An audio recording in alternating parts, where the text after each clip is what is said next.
The future of work and leadership always starts with us. Welcome to the Dr. Ginny Show. Let's dive in. Welcome back to the Dr. Ginny Show. I am sitting today with my friend, my colleague, Jane Hanson, who I watched on TV when I was starting my career a few years back. And Jane is an Emmy Award winning broadcaster. She's now a coach on executive presence, media, and presentations. And Jane brings with her 30 years helping leaders communicate more powerfully and specifically focusing on what to say, how to say it, and how to leverage your body language to bring it all together. So welcome, Jane. Thank you so much. It's so good to see you again. It's been a while. It's been 9 years, Jane, to be exact. Thank God we look the same. Of Well, course we do. maybe. Whatever, right? Whatever works for us. Exactly. Whatever works for us, because it has to start from inside. Everything has to start from the inside. It really does. So it is a total pleasure to be with you today. Jane, tell the audience who's listening, who are typically senior leaders and their executive teams and people all over the leadership spectrum, what will they gain by listening to our conversation today? Well, for one thing, in this world of AI, and I've been doing a lot of work here, nothing has become more important than communication. And in fact, it is said to be the number one skill that employers and leaders are looking for when they hire somebody. Why? Because we've got AI can do all kinds of wonderful things for us, but they cannot foster relationships. They cannot have that empathy, that sympathy. And so these relationships that are all about communication have never been more important. So that's what I hope they take out of this today, and some tricks about how to actually use your communication skills to take them up a notch. That is such an important point that you're making. And I completely agree with you that while AI can help us be more productive and help us analyze massive amounts of data, their relationships, that's all hmm human. That is not something that AI would ever be able to take away from us. So even though I hear, you've heard this probably, that people are having relationships with AI. Have you heard of that? Oh my God. I have a friend. I'm working on a project right now, and she was doing a bunch of, AI. So she was interfacing with this chat GBT guy. I can't remember what she called him. I think she called him dude. Anyway, so they went like this was a 3-hour project, and at the end, he couldn't accomplish what he wanted to. And then finally, after it was a hilarious conversation, because she goes, you know, you've been so helpful today and spent so much time with you. I wish you lived nearby so we could have a beer. And then he responds, what a great idea. But I don't really live anywhere. That's amazing. Well, there is delusion and then there's Yeah, actual people. So we were exactly. to people and the people that we can actually see and have a beer with or have a coffee with. So Right. let's dive right in, Jane. Tell us about where did you get your passion to move into the space after being on TV for so many years and being a journalist and doing all the things that you did? What shifted you to move into helping leaders communicate better? It's actually really simple. I recognize, because not only when I was on NBC in New York did I do thousands and thousands and thousands of interviews, but I also was kind of the face of the network in the city, which meant I did a ton of keynote speeches, I emceed events, I made appearances everywhere, and I was quickly able to see what worked and what didn't, and how people communicated with me.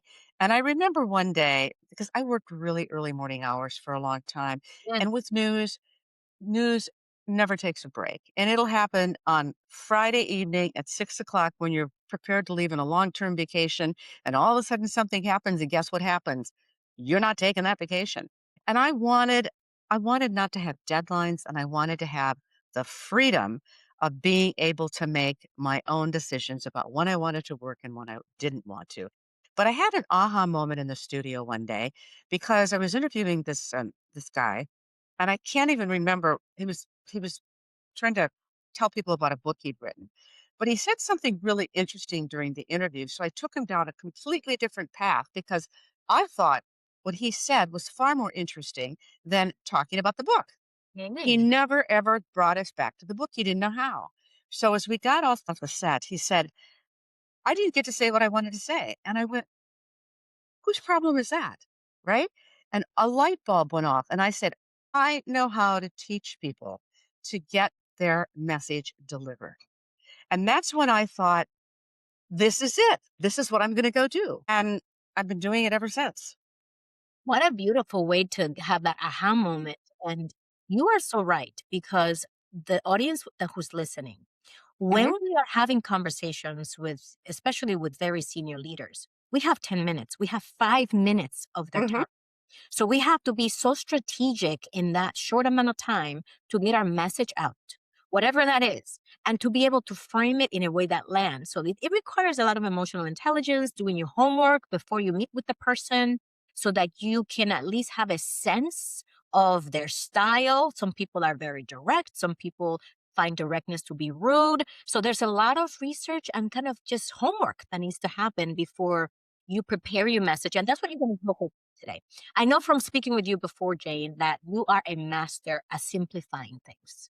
You Yes. It's so simple, easy, and accessible. So everybody who's listening, take notes, because this conversation is going to lead to you leaving here today having a little framework. How do I improve my communication skills? This is something I recognized after I left my broadcast career was that I would take enormous pieces of information, complicated subjects as a correspondent, would be able to just drill it down, distill it to what's the most important message and how do you prove that? And what do I want my audience to take away? And so that's the first thing is you need to have a headline. That headline has got to be, here's what I want who's ever listening to me Hmm. to walk away with. And it can't be complicated. I've worked with many, many, many CEOs and C suite leaders, and they'll say, oh, well, I've got 9 messages. And I said, you get one. One message. One with that short time span you just talked about, one message, because they're not going to remember anything else. That's So, first, you have to have a clear, concise message of what it is you want to say. And that can be really hard. It's like, you can't see the forest for the trees because if you're in that role, you sometimes don't even recognize what's the most important thing here.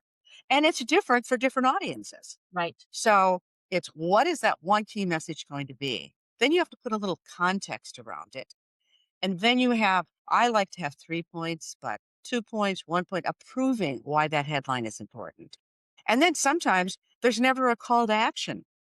You don't ever say, so this is why this is why this is urgent and we need to put it out there now. Or here's what I want you to do as a result. So we just have to think carefully through how are we going to get that message developed and delivered and then have people actually take some action. That's So right. that's a big key to all of this. So remember, simplicity is key. The other aspect of it is telling a story that gives an example or illustrates what the message means. Could be a No, micro. right. Just a simple and sometimes even an analogy. So that stories are data can be retained, but stories are retold. And what do you want the people you're talking to do? Retell what you said. And stories, people get all caught up in this like, well, my story has to be blah, blah, blah. No, it doesn't. No, it doesn't. And they should be about 30 seconds long. That's And right. and we have thousands of stories at our fingertips. We do. So take those stories, think about them, even write out if you want. How do I make this really resonate? Mhm. And it works. They truly work. It does. So let's talk about misconceptions. Thank you for bringing this in. And what I'm hearing from you, Jane, is that we have to be very intentional Hmm. with is my one message that Uh-huh. I'm going to share. Then taking that message and breaking it down in terms of what are some of the support points for that Uh-huh. message. Right. And then looking for a story that will resonate with that audience that will make the message land. Exactly. And then ask for a call to action. What do you want people to do with the information you just gave them? And we have to remember for communication, there's many different reasons why we communicate. Maybe it's to persuade, which is very key in the world of leadership. Maybe it's to um, inform. Maybe it's to entertain. Maybe it's just to simply um, share. But so, what is your purpose? What are you telling people? And why is it important that you're getting this message out there? It's interesting because we're so afraid to simplify sometimes, and we're so afraid to actually add to this the emotions. And there's also three other things I want to mention because I was just thinking about this. In the world of like executive presence, and this actually comes from the days of Aristotle, who had a great deal of executive presence. And he talked about ethos, which is, can I trust this person and can I believe are they the expert? So you have to have that credibility and you have to establish that. Then there's logos, logic. What am I making sense? And that's where the clarity comes in.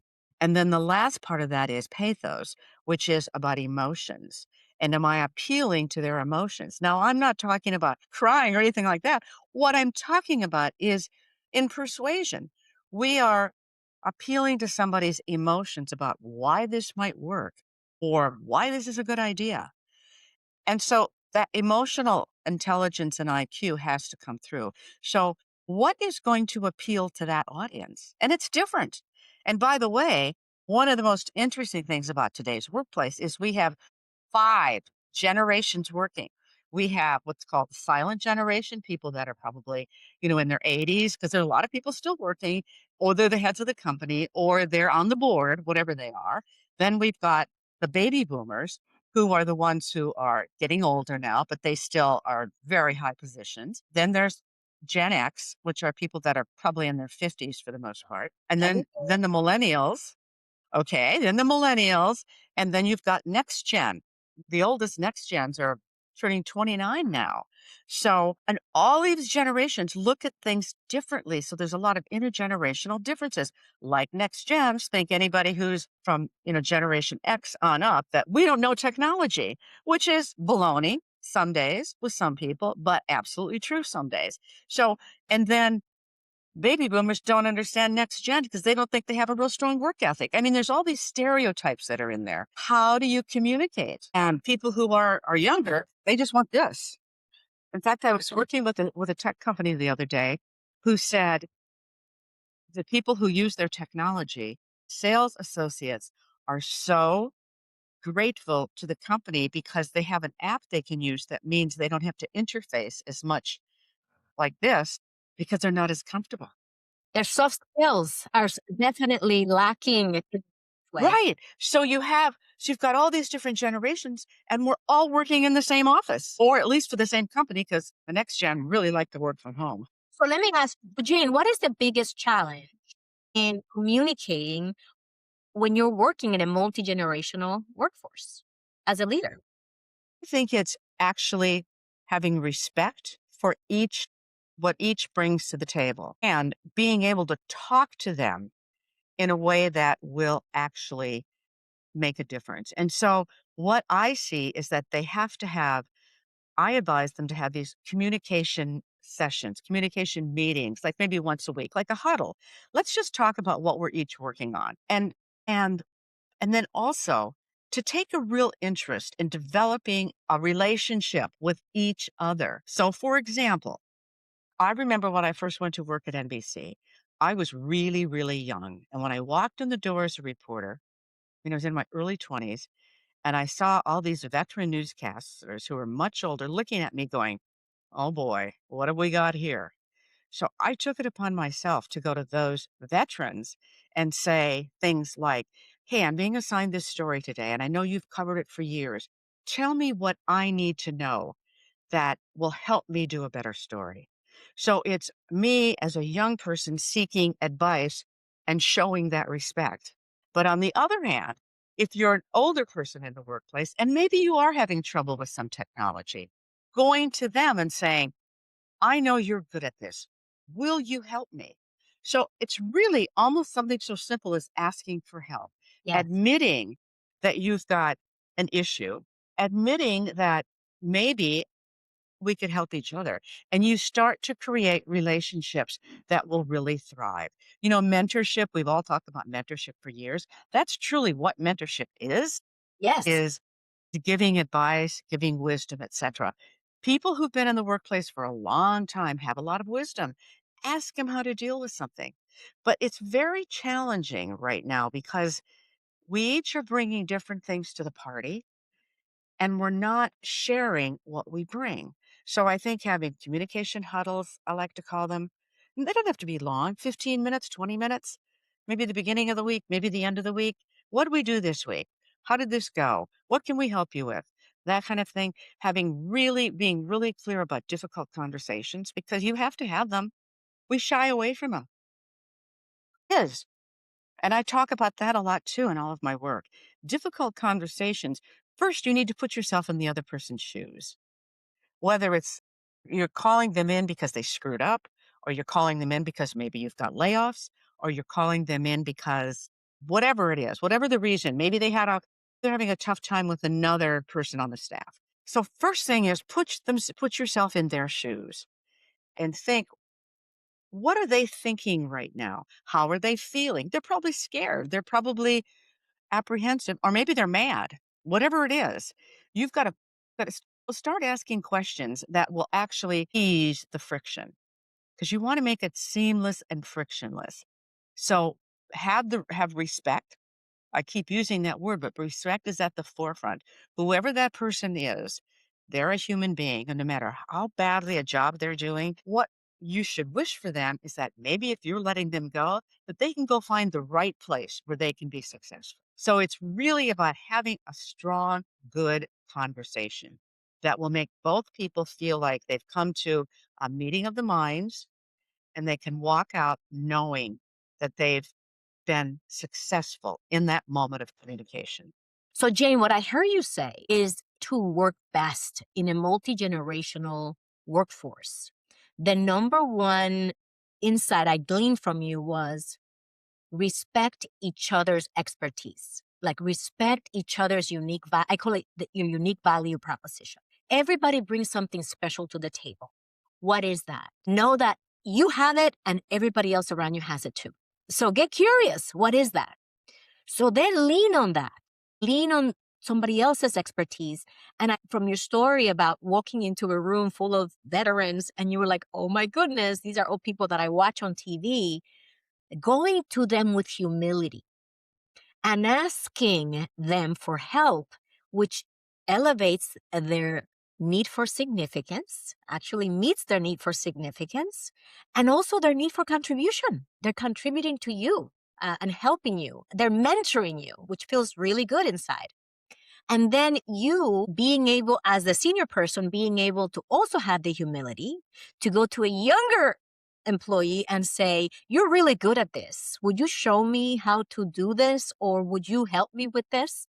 The sense that I received from your message, Jane, is that everybody's collaborating and everybody's taking advantage in a good way of each other's zone of genius, of each other's superpowers. And that's really valuable. So, in the context of challenges, what would you say are the top 3 competencies as it relates to communication that are most needed right now for leaders? What would you say those are? Well, there's a bunch of them, but I want to just say two things to what you just said. You used the word curiosity, which is extremely important to have in a leadership role. Because if you're truly curious, you will immediately be relatable to people and liked by them. So that's truly important. And then you talked about the need to ask for help. Everyone loves to be asked for help, but we are usually afraid to do it because we think, no, we don't want to have humility. We want to think we can do it all. But why? We don't need to. Somebody's walked in those steps before us. Watch and listen to what they say and do. So, in terms of leadership, trust and likability are very, very, very key. How do you become likable? You become likable because you're curious, because you respect somebody because you have some humbleness. And I mean, I've heard Jamie Dimon from JP Morgan Chase say this a million times, that if people don't like him, they're not going to work well for him. And so it's really important for him to know as many people as possible and who they are and what they do. So it's, so those are key things. Now, I also think that perhaps almost as important is listening, and listening well, active listening. So, active listening is when you ask questions, you don't jump in right away with your thoughts, you don't spend the whole time somebody else is talking thinking, oh, here's what I'm going to say. And then you're curious enough to ask more questions. Just try this exercise once. Walk into a room, meet somebody new, and instead of telling them all about yourself, ask all the questions and keep elaborating. Ask for elaboration. When they leave your side, they're going to say to somebody, I really like that, Dr. Ginny. And you know why? Because they believe that it's all about them. And That's you've right. made it feel like it's all about them. So it's super important that we listen. So I've talked about 4 or 5 different things, be curious, have your own humbleness, be very likable, make sure you're trustworthy. Listen. Listen is really important. People talk about gravitas, but what is gravitas? Gravitas is confidence. How do you gain confidence? By being successful at all the things we're just talking about. And I want to highlight that everything you're saying, Jane, is to be done with authenticity, right? Because we can still ask people what they're into, about their background, and it's coming from a place of curiosity, not fakeness. Not let me just ask these questions that I don't really care anything about. I'm just asking because I want him to like me or I want her to like me, but truly getting curious about the person, listening on all levels, and asking follow up questions authentically. So, in other words, sometimes, let's be honest, we meet some people that just rub us the wrong way, and we're like, oh my goodness, do I have to talk to that person? And even in those cases, I would say, get curious. Because even people who we may not like off the bat because their energy is just abrasive energy, sometimes those people have a zone of genius. And I always say you can learn from everybody, and that could be what to do or what not to do. And so I think that coming into a relationship with this open mindedness and curiosity is going to be extremely valuable as a leader. Absolutely. It is crucial that you do these things. And the other thing, authenticity is key to all of this because people are not stupid. They get it. They get it when you're being phony. They get it. And a lot of that, by the way, comes from our body language. So let's say you're talking to somebody and their eye contact is constantly looking over their shoulder. Now, they immediately say, they're not interested in me. That's right. They don't care what I have to say. They're busy looking to see who might be more important. And you're completely turned off. Or I'm exaggerating, but if you cross your arms, it immediately signifies that you put a barrier up We'll stop. and you don't, and you're not interested. Good eye contact, looking that person right in the face. Now you don't want to just stare because that can be a little creepy. Yes, tell me more. Okay, please, I'm listening. Oh, then you go. "Whoop." So I like to say 67 to 75% of the time, have good eye contact with them. Nothing says more than a smile, and a smile in greeting someone is enormously successful. Now, if they're telling you some story it's not appropriate to smile, don't smile, but nodding and mirroring whatever their emotions are showing on their face, you can mirror them as you're listening. What I want people to think about is communication is just a conversation. And somehow we feel when we're communicating with the boss, we've suddenly got to be, I've got to be serious, Jane, now, instead of being the person that you are when you're talking to your friends. Communication is always a conversation. Think about it, when you're talking to your friends, you use your hands for emphasis. But you might tick off, first he did this, then he did this, then he did this. You're changing your voice. You'll take a pause. You've just said something really impactful. Maybe, I love this with numbers. For example, maybe like somebody told me the other day that they guarantee in their contracts that they have 99% accuracy. And he was kind of saying it without being rah, rah, rah. I said, "What'd you just say?" He goes, 99% accuracy. I said, "Say that again louder." He goes, 99% accuracy. And sometimes repeat the number because that's an amazing statistic. Numbers, it's really important to kind of repeat because that's what people, only the good ones, so don't repeat the bad ones. And let's bring in, Jane, the numbers and storytelling. Because for leaders, and I know we do this in my coaching practice as well, when you are presenting numbers, if you wrap it up around a story, back in 2025, when we began the year, we were at this level and we were hopeful that we would increase by 25% and reach that level. However, we hit this roadblock and that meant this and this and this. And as a result, today we find ourselves in this new position. And because of the strategic goals we have for 2020, we are now looking at this new number. And this is why this number matters. And this is how we're going to get to this number. And this is how we need your help. Call to action. So you can wrap up the numbers in a story so that it lands, so that people actually can remember and repeat it. They're actually telling a story with the numbers. That's true. Now, numbers are difficult because if you put too many of them in one story, people Lose you. can't remember them. Yeah. So you want to be careful about that. And you can also use a number saying, let me put this into perspective for you.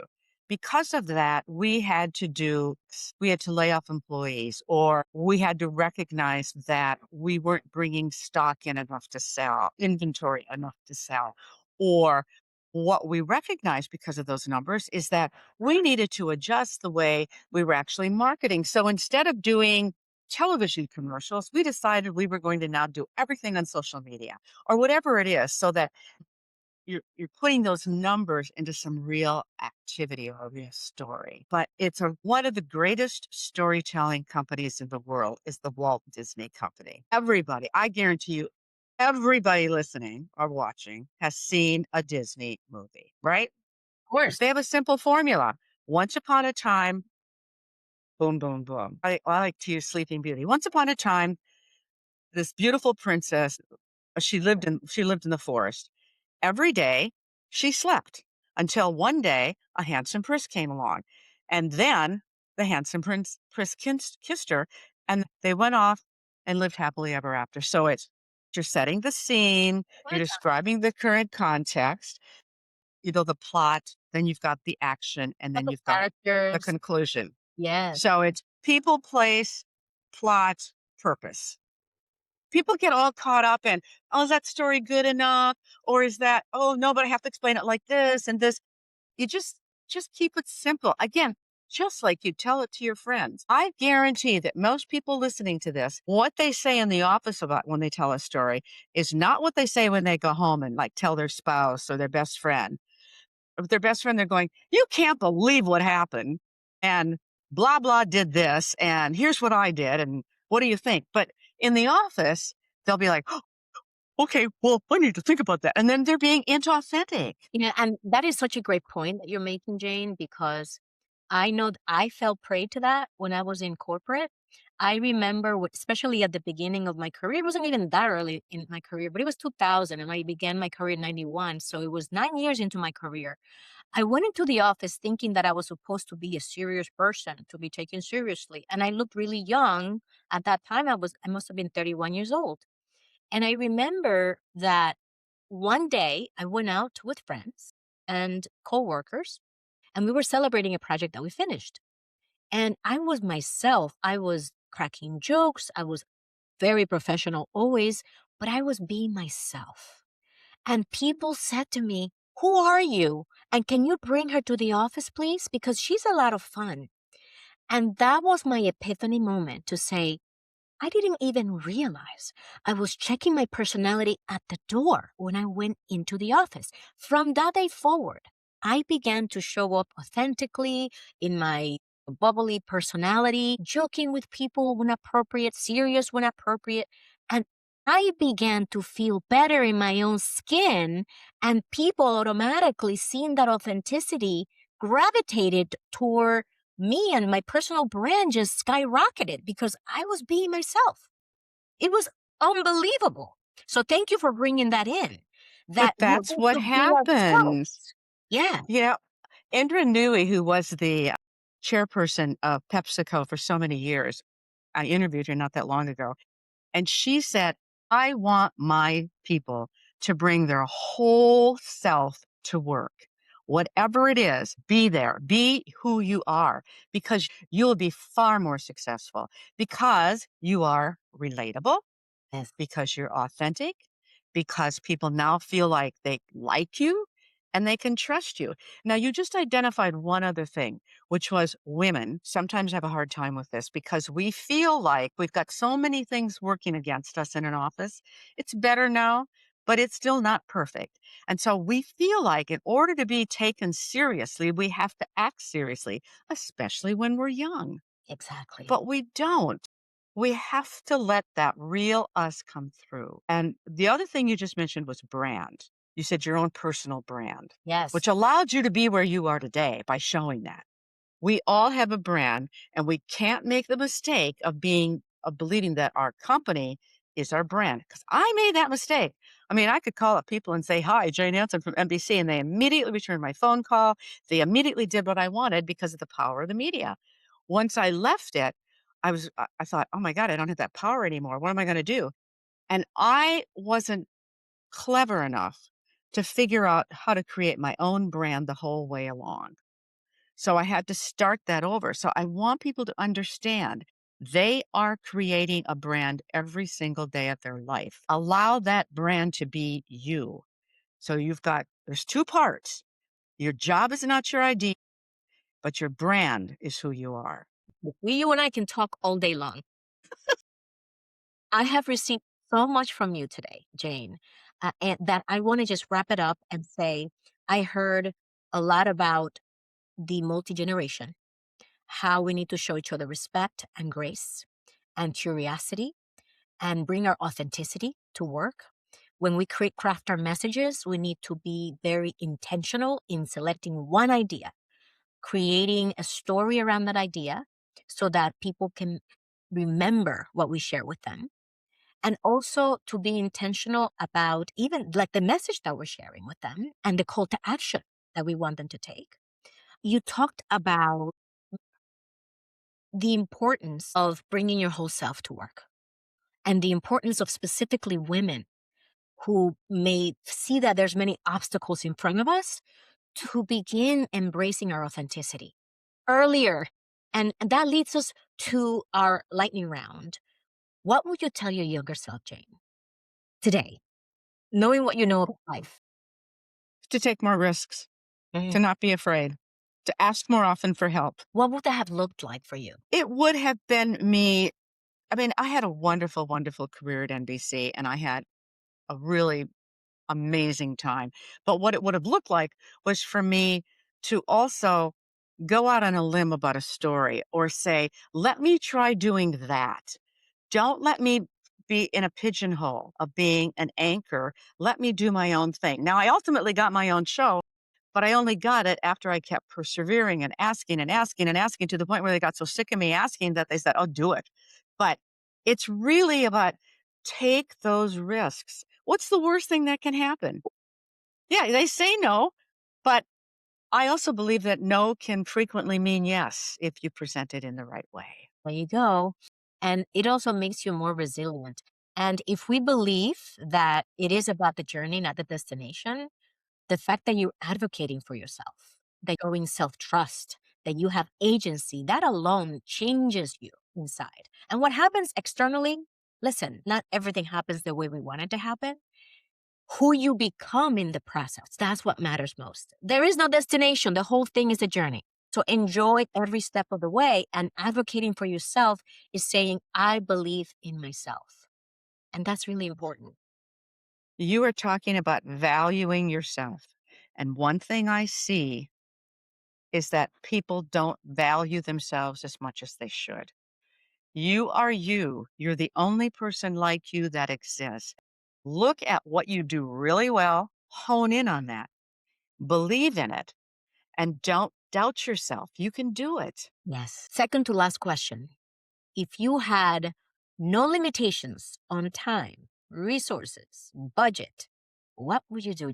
Oh boy. I would take an around the world trip, and I would go to every single country and every single group of people I could possibly imagine, because I believe there's a lot of misunderstanding in this world because we don't know other cultures and accept other cultures as well as we should and see where people are coming from.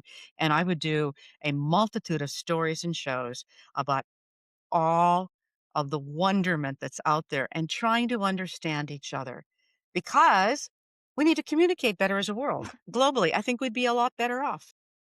Unbelievable. And you know what, Jane? I am going to challenge you on that.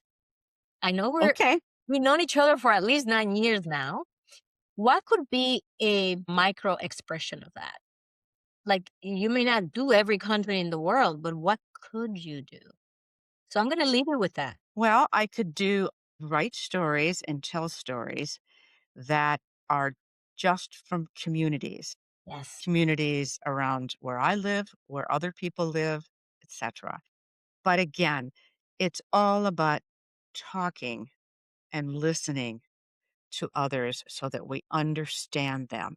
And you will find sometimes we have such stereotypes, but the moment you actually take the time to listen and meet and learn, when you use your curiosity, Yes. we find those stereotypes aren't true. Yes. And the differences melt away because we realize at the bottom of it all, at our core, we are humans who want our families to thrive, who want to be happy, who want to contribute and have a good life.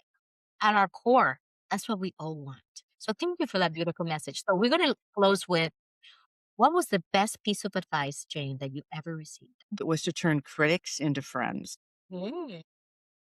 And in television, you get a lot of critics. You know, they didn't like your hair one day, or they thought you were misreporting, or whatever it was. And if we have time for one more quick little story, one day I had a boss who told me, anybody that sends a critical message, turn them into a viewer. And I had an email one day from a woman who I was doing, I had the show of my own. I was dressed in leather tops and jeans. It was really a cool vibe. And she wrote to me and she said, I think you're not dressing your age. I think you should change your appearance. And it was an email. And I wrote her back and I said, well, I thank you so much. I appreciate that. I really love it when people reach out and give me their opinions. How would you suggest I dress? Great. She wrote back and she said, I'm sorry that I wrote that email. I wrote it in a fit of anger because my husband walked by the television set when you were on and said, why can't you look like that? Isn't that something? And she said, I shouldn't have said that to you. Keep dressing like you are, and I'm buying a new wardrobe. And by the way, I'm going to be watching you all the time. Again, it gets back to communication. She was taking out on me something that had happened to her. And that happens a lot. And it's not personal. Jane, it has been such a wonderful conversation. I can tell that there are so many stories that you have that I wish we could have talked about in this short amount of time that we have. So I want to thank you from the bottom of our heart for being with us here at the Dr. Ginny Show. I appreciate you. We're going to share your contact information with our audience in our show notes. And you're always welcome back to see us. Why, thank you very much. Before we leave, I wanted to close with this. Jane, what are your parting words for our audience today? Believe in yourself. Go out there, take risks. Have some humility. Enjoy your life and just do it. Yeah, thank you. Thank you so much, Jane. Everyone, thank you for being with us today. We appreciate that you carved out this time out of your busy schedule to be with us, to learn from us. And we appreciate you. We'll be here the next time for the next episode. Live with purpose, live with joy. Thank you, Jane, for being with us, and we'll see you soon. If you enjoyed today's content, I appreciate your review so others can find us and share it with your friends. And to stay in touch, join our community to receive valuable strategies and expert advice at drginnybaro.com. See you soon.